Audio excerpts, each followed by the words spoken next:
Wait a moment, and then, I want to adjust my mic volume because it sounded like I was a little harsh. And so we'll see if this is a little bit better. I'm trying a couple things out. Yesterday, we were trying to simplify the enemy spawn and make it a little bit more random, and it was not working out. So one of the things I realized, and I pinned this as a comment on the last video, is that I was setting it as when the enemy spawns, if the spawn location instance variable is 0, move to. Move to was the wrong command. Okay? I'll show you both of them right now. The correct command, move to, does Z order. So that's like the layer that we have, like is the enemy going to be over on top of the player or under the player? Is the bullet going to be coming from on top of the player or under the player? That's Z order. So that move to object command, that gave us the option to move it to something and be in front of or behind something in a layer. Like let's say you were going to have a character that was going to put on a crown when it picked up an armor power-up, and you wanted the crown to kind of like follow it, but it's not part of the sprite, it's just something the sprite has, because maybe it can throw it as an object or something. I'm thinking like King K. Rool in Smash Brothers. The size and position block we were looking for to better randomize the spawn locations is this. It's set position to another object. And I think Sam was trying to point it out, but I thought he was trying to say set X and set Y, which you would have had to do 2 commands for to move it to those known locations. So in all of these, you should have, in all your things right now, you should have a spawn location group where you've got 0 through however many spawn locations things you have. It shouldn't be move to. You need to right-click and choose Replace Action. And then the action's still going to be on the spawn location, or on the enemy. Sorry. The action's still going to be on the enemy. So Replace Action, Enemy, and then the new one you're looking for is Set Position to another object, and then pick the object that it's supposed to be. So that change there is just something that wasn't working right. And so I'm going to play a little preview of the game for you. I'm really liking my WASD controls. I feel like I know where I'm going. And how does it look? I've lowered the pace of the game, I think, but you can see now it's a lot more random where it's not coming from every direction all at once. Sometimes the directions are stacking, and so sometimes like I've got an area that's clear or that was clear as I'm moving around. Okay, still getting hit by things. Game over. All right. So that's still happening. That's still working. And so what I did after all the enemies were just moving to one of the random spawn locations is I went and tweaked the create enemy code. Before we had done an odds and evens type approach. We were saying, on the odd ones, they'll approach from here. The even ones, they'll approach from here. I just said have all of them spawn at location 0. And I said, all right, I only want one of them spawning. I only want them spawning when is alive is 1. And then I went and changed the spawn time range. Instead of now being like 0.75 to 4 or 2 to 4 or whatever we had it. Because remember, they were spawning 4 at a time. I changed it to 0.1 to 1. And that seemed like a pretty good balance. But the other thing I like about that is that I can slowly lower that maximum time as the score goes up. You can say, if your score is greater than 10, it's 0.9. If your score is greater than 15, it's 0.7. If your score is greater than 25, the max spawn time is 0.5. So it's going to increase the rate at which the enemies come out, increase the difficulty of the game. Okay? So hopefully my chatting now is giving people a chance to change it to be set position to another object, not move to. Gabe, what's up? Wait, so what's the code again? The code that I have is enemy, set position 2, and then I can spawn location 1, 2, 3, 4, 5, 6, 7. And that's all based on what randomly it was assigned for the spawn location variable when it was created. Wait, what's the difference between the 2 codes? Like, What's the difference between 2 what? the 2 codes we made earlier. It's like spawn location 0, spawn enemy on player where image point 0, or something like that. So say it one more time. What's the difference? Oh, because I want to look and see. So, the one up there is that's spawning 4 enemies at once. Okay, so they're going to be in 4 different locations at once, and it's either going to be the corners or the middles. I changed it so now it's not going to be 4 at once coming from all 4 directions. It's going to be coming from who knows where. It could come from the same area. It could come from a bottom corner. It just makes it a little bit more random. So what I did there was I said we're going to move to different locations, and then rather than having 4 enemies spawn on one tick and 4 more spawn on another tick, I changed it to spawn 1 enemy, and then that 1 enemy was spawning in a smaller range of time. So instead of waiting 2 seconds to get the next group of 4, we waited 0.1 seconds for potentially the next 1 enemy. Brendan. So I changed it to like set position, but now none are spawning when I play. Just wait. I'm only getting enemies from one side. You're only getting enemies from one side.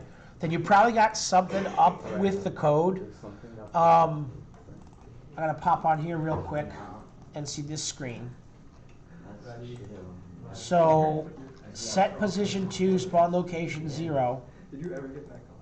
and then we have What did you play?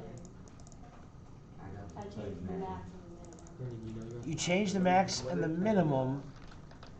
I don't know. I got it before.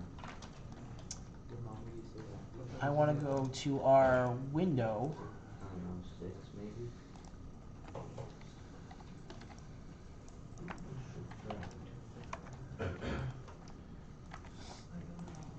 Sometimes if we can see what's going on outside the layout, Excuse me. it helps us out with what's going on.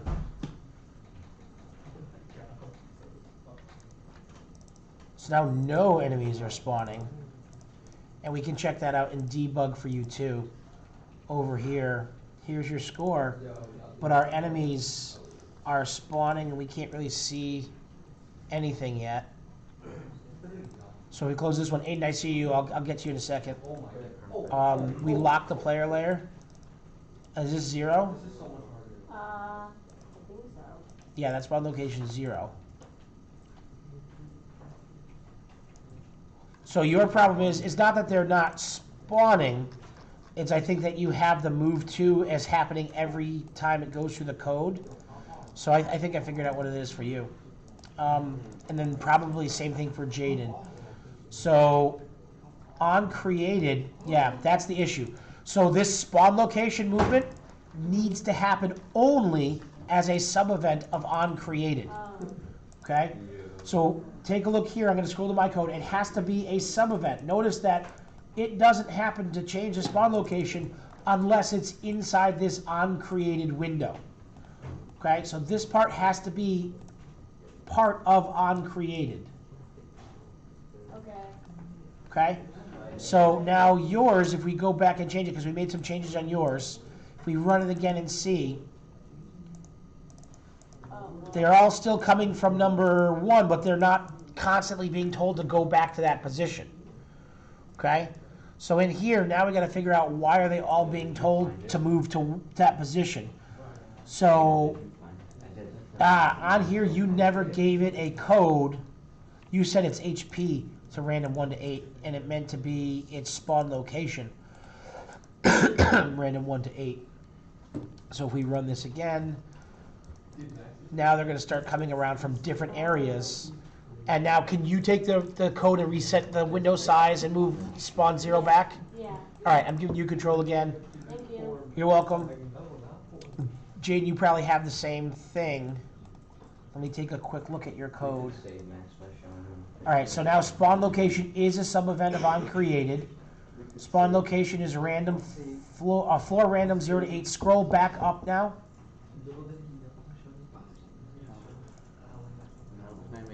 All right, scroll back down. I see where it is. For you, your command, Jaden, you still have it as on line 14. Set position 2. Oh no, wait. Set position 2 is the right one. So now, let's see. It might be something else. Scroll down, So on here, when we run our debug layout, let's see if there are enemies being created. Yeah, there are 9 enemies created. It works now. So you must have fixed it while we were moving. You moved the spawn event thing. All right. So I think we're good. Aiden and then Landon. Aiden, what do you got? So I'm not having really any problems, but so before I was able to like fix how the enemies work, like they're working fine when I still had move in front, and then I changed some of them to set position to, and I noticed that they move differently. The ones that Because your line 14, which contains all those, is not a sub event of oncreated number 11. Take a look. I'm going to make one change on your code real quick. Okay? And I'll show this to everybody so they can see it. So right here, spawn location happens every time it goes through the code because it's reading every single line as fast as it can. Okay? This spawn location update, move to these locations, only should happen the instant they're created and never again. Okay? So on created means do this once, the one time you're created. Watch what I'm going to do with this code. I'm going to take this whole block and I'm going to move it inside here so that it only happens inside on created. And watch the difference as we run your code here. Now they're starting to move where you expect, right? yeah. Okay, keep it up. I like the custom projectiles so far. Landon, what do you got? One more thing. Oh. I noticed that the ones that said move to, they swerved more, and the ones that said position to, they went more straight towards you. That's got to be a function of randomness of being assigned horizontal versus vertical movement and where they are. Fix and change all the other ones to move to, and then we'll tweak it. Landon, then I'll come back to Brandon. Landon. I changed my spawn time maximum spawn time to one and like way more spawn. And wait, yes, because after you change the spawn time, I got rid of the extra codes. Look at this. This is video inception. You're watching the live stream in your video, and I'm bringing your screen of the live stream up. This is going to break YouTube. I've got to stop. No, it's not actually going to break YouTube. So the reason why I made that change is because I looked for areas of the code where we can streamline it and not have as many lines of code. Okay? So before, when we wanted enemies to come out on the screen from all the locations, we picked the corners, we picked the middles. That's why we had one block here with the evens. That's why we had one block here with the odds. Okay? With that, hold on, Gabe, I'll make this bigger so you can see it without having to do as much. Okay? So that's why. Dude, we have non-fiction Friday today. Dude, we haven't done that in like 2 months. That's why there were 4 of them. So it was doing every time we spawned enemies, we spawned 4 corners, middles. Okay, that's what it was doing. Now I said I don't want it to be corners and middles. I want it to be completely random where it's going to go. So once we had the logic for it being random, I said we don't need 4 of them because they're all going to move randomly, and we'll have 4 enemies on the screen every time. So I said let's break it down and only have 1 enemy spawn. There's 1 enemy spawning, and we'll have that 1 enemy spawn much more frequently. So between 0.1 and 1 second. And then that way we can leave room to make improvements. So how about now that you see the stream of projectiles? So there's the first enemy, there's the second, and you may need to tweak the numbers. Now yours are all still only spawning from spawn location 0. So you might have an issue that all of them are coming from that spot. So on here, if we come down into your code, spawn location on created. So the reason why yours are all spawning from spawn location 0 now is because look at where your move to is. Your spawn location only happens on the sub-event that the sign movement is sent to vertical. That'll be the sub-event. Okay? So what we'll do here is we're just going to move this out up here. And now you can see 10 contains all of them, and then that sign movement. This could be on the bottom too, but it just can't be stacked underneath that one. Okay? So now let's take a look, and we'll do one last run on yours and see, and we should see things moving around a little bit differently. Are they all still coming from 0? They're all still coming from 0. So let's see. Oh, you still have move in front. So this one here needs to get changed. Instead of move, we're going to change the action. Cool. And I changed it to be And it's going to be for the enemy. And instead of move in front, which is going to do Z order, we're going to do set position to another object. For this one, that other object is going to be spawn location 0. Okay? All of it? Now, because I think it's easier to, well, then the same thing is going to be here. We'll go delete. I'm just going through here like this because I think it's going to be quicker to delete everything because it's like 4 clicks to change the move in front to a set position. Copy, paste, paste, paste, paste, paste, paste, paste. Now I'll leave it to you to right click and choose replace object. This one now needs to become number 1. Number 2, 3, 4, 5, 6, 7. Good? All right, you're in control again. Who else had their hand up the last time? Brandon? You solved it? Yeah, I saw, well, Jason's up to solve it. So I'm- Perfect. All right. So we ready to keep going with the game over logic now that we've done like 20 minutes of troubleshooting? 15 minutes of troubleshooting? I added health bars. Think of the late. All right. So here's where we left off, adding new content. We just had it so game over pops up.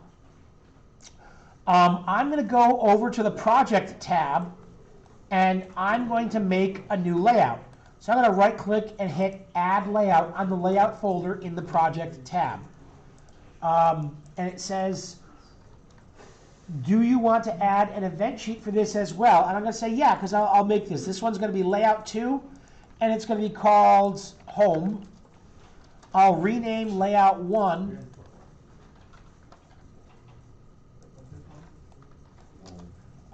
game layout, Should health bars be built into the- and maybe I'll say home layout instead of just home.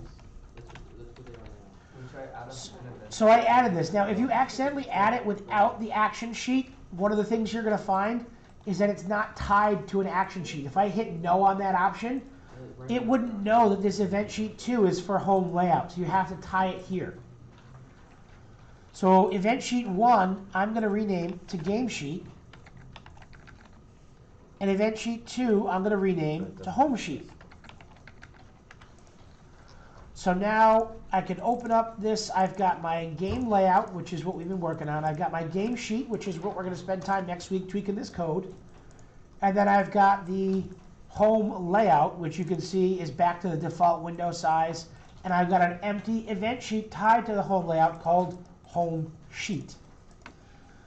Now, we're going to set our window size back to the 854 by 480. So that matches our layout size perfectly. And then I want there to be a background on here. And luckily, we already made a background sprite for this. So if I just drag one out onto the screen, I can get it here, and then I can make sure that the X value is 427, the Y value is 240, and now it's centered along the background. Okay? Now, if I go to run this layout, it should just be an orange screen, because I stopped my animation. Some of you might not have stopped your animation. Like if we go to background layer, and this is still set to 5 frames, for the default animation. Watch what happens when I run my home layout now. I'm going to refresh. It runs through all the colors. So 2 fixes for that. 1, double check your background that you have no animation frame speed. And then 2, will write a block of code to stop it anyways. Gabe, what's up? Wait, so how do I open a new tab? Right click on the layout. New tab for what? Layout or event sheet? Both. Right click and choose add layout. It'll come up with a pop-up. You can choose to add a matching event sheet, or you can choose to add just the layout. I chose to add the event sheet too. Then I have 2 layouts, I have 2 event sheets, and I named them appropriately. Okay? All I can say is good luck. Are you right-clicking on the folder for layouts? Okay. Are you choosing add layout? Okay. Are you? And is there a pop-up that's coming up? Yeah. Did you click add event sheet as well? Yeah. Okay, now do you see you have 2 sheets and 2 event sheets, 2 layouts, 2 event sheets? If they're not actually open, like if this is what you're saying, that they just didn't automatically open, like look at mine. Mine's not open right now. Just double click it and it'll open up. Okay? So on the home sheet, I added the background. Then I'm going to center it. On the layers tab, I'm going to rename this to be background. And I'm going to lock it. I'm going to add a new layer. I'm going to rename it to be active layer. And I'm going to leave it there. On the active layer, I'm going to add in Sprite BTN play. So back on my projects tabs, I'll find, what buttons did we make yesterday? We made again and home. So we didn't make a play button. So I'm going to make a new sprite. And I will set it to be, doesn't matter for the size right now. We can resize it later. Color, I'm going to get something that sticks out against the backgrounds. So I'm going to paint in my black color there. We'll make it transparent later. It'll be over a text of a play button. And that's kind of all that we're doing here. So we're just building a button we can click on. Eventually, it'll have like the words play over it. So from Sprite, I'm going to call this BTN play. Why is it white? Because you probably have white in your palette. I right-click to drop in the color. Try right-clicking to drop in your color. It should be the brown color you have picked. There you go. Color doesn't matter. It's going to be invisible later. We're just building it for a placeholder. Over on the home sheet, we're going to add an event for the system on start of layout. And on the start of layout, just in case you weren't able to get your background to stop, we're going to go background stop for animations. So on the background sprite, I'm finding the animation sections. I'm choosing stop. Then we're going to ask the system to set the value of BG color to random, floor random 0, 0,5, because I think I have 5 frames, 0, 1, 2, 3, and 4. And then the other action we'll add is to the background, and it will be set frame to BG color, my global variable. So now the home screen should be a random color. I think we have mouse. We can go with click. We have touch here as well. We can add another new event on here, and this one's going to be for BTN play, and it could either be, the event is not for BTN play. It can either be for mouse or for touch. I'll go with mouse, and then it'll just be on click. And it doesn't matter which click, left, right, or middle, clicked or double clicked. I'll just leave it as left click with a single click. The action we're going to add is, sorry, I picked the wrong one. I want to delete that, because that will be on any click. It's going to be mouse on object clicked. The object is going to be BTN play, so that way they have to click on the play button. I'll leave it at left click and single click. When they click on the button, we're going to ask the system to go to layout, and we're going to ask it to go to the game layout.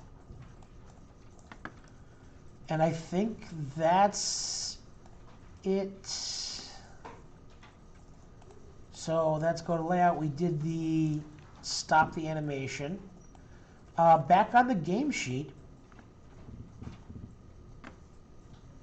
So I'm going to cut back to the game sheet now, and we're going to do an action here. Because now, if I go to the home layout and run it, right here, I'm clicking, I'm clicking, I'm clicking. As soon as I click on the button, it brings me to the game. Okay, that's working. And also, let's check and see if I was getting a random background. Every time I refresh, the background should be different. Or not different, but random. And it's happening randomly. Back on the game sheet, what we're going to add is a button home on click. So add event for the mouse or touch if you're using. On object clicked, we're going to click BTN home.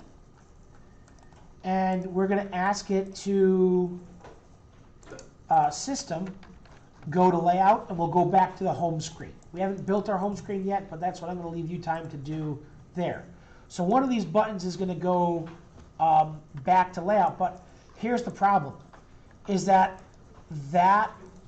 layout here would accidentally send us back to the home screen if we click on the invisible, button home button. So we only want to go back to button home when isAlive is equal to 0. So what we'll do is we'll add another condition on here. So I'll highlight this line, press the letter C on the keyboard to get add condition. It's going to be system compare variable, and I'm going to ask it to compare isAlive is equal to 0. We'll leave it at default for 0. So that covers us clicking the go home button. Now we need to duplicate this event. So I'll copy the whole thing and paste it. And then this one, I'm going to replace the object because now this one's going to be button again. And instead of go to layout, I'm going to have it system restart layout. So now I can click over here, system restart layout. And it'll only happen when isAlive is equal to 0.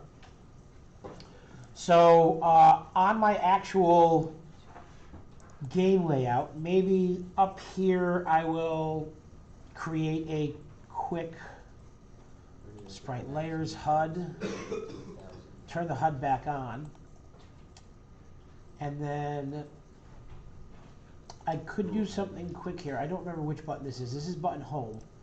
So I'm going to add a new object. This one's going to be a text. This is just quick adding something here. I'm going to make sure it's on the player layer so that I'm working on the HUD layer, so I'm working on the right one. Add text. And the text here is just going to, quick is going to say go home.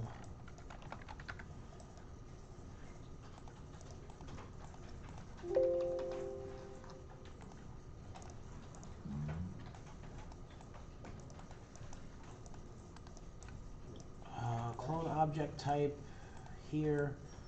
This one I'm just going to set it to play again.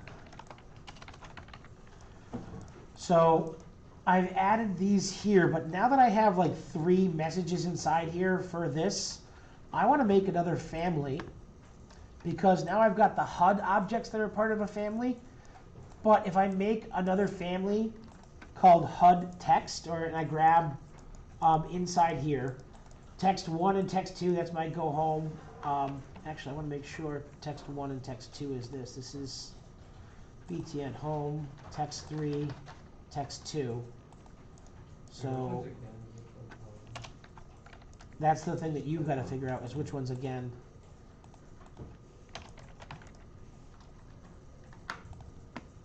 So back over here on families, right click and select add family. I'm going to pick message, which says game over, text home, and text again to a family, and I'm going to call it HUD text. So that way, again, I'm getting all 3 things to disappear at once. So back on the game sheet, I should, up in the top, have a line of code that on start of layout text message has its opacity set to 0. I'm going to right click and do replace object. And I'm going to say we're going to do HUD text. So all the HUD text will have its opacity set to 0. Then down here on the bottom, when I bring the HUD text, the text message back to 100, I'm going to right click and replace object. And that's going to say HUD text instead of text message. So now, if I go to the home screen, hit run layout, Here's my game. I could come up with like a background. I could have it animated. I could have a button that says play. I click on it, the game starts. I'm getting scores. Now I'm going to start driving backwards into things to lose the game. So I can hit play again, and it should just restart the layout. When I restart the layout, I didn't set is alive back to 1. When I go home, right now I'm clicking, go home, and it's not going back home because we didn't add those last things of code in. So on the game sheet, we have to, I went to the wrong layout. On this button, this should be going home layout because I'm on the game sheet. And then on this one restarts the layout. So on start of layout, do I have, I don't have on start of layout set is alive to 1. So let's see. This is going to be system, set value of is alive to 1. So now we'll try this one more time. Run layout. Click to start playing. I took some spots, so Brendan just working on bars now. Game In over. the middle of them? Go home. Rotate, right? Home works for me. Now let's see if play again works for me. Should I put it in the middle of them? Yeah, I'm gonna make there's less of them eventually. And some- Play again does work for me. I've got a couple other bugs in here that I can see. Like take a look at my health when it gets to 0. It doesn't get to 0, it gets to 1. I can still move when my health is 1, which shouldn't happen. But my go home and my play again are working. So a couple bugs that are in here we'll work on and tweak, but I think right now we have the content out that we need. And I'll say the challenge here is come up with your own art for the play, the reset, the home buttons. Come up with a theme for your game. Tanks, spaceships, zombies, maybe actual battleships. Create your own animated sprites. Come up with different power-up systems like rapid fire, explosions that would take out multiple enemies, freezing the enemies, maybe coming out with a shield, maybe coming out with like a burst where projectiles go out in all directions for a bonus. Okay? I gave them health bars. You gave them health bars. I'll take a look at that in a second. But I think for right now, I'm going to stop the live stream because I think we're good. And we've got the content here that we need. Where I'm going to go next is I'm going to post the game layout information and then my game sheet, once I tweak a couple things, into the instruction sheet because we were building this as we were doing it, just so you can see where things went along. And I'll also help people troubleshoot their stuff. All right. Happy Valentine's Day.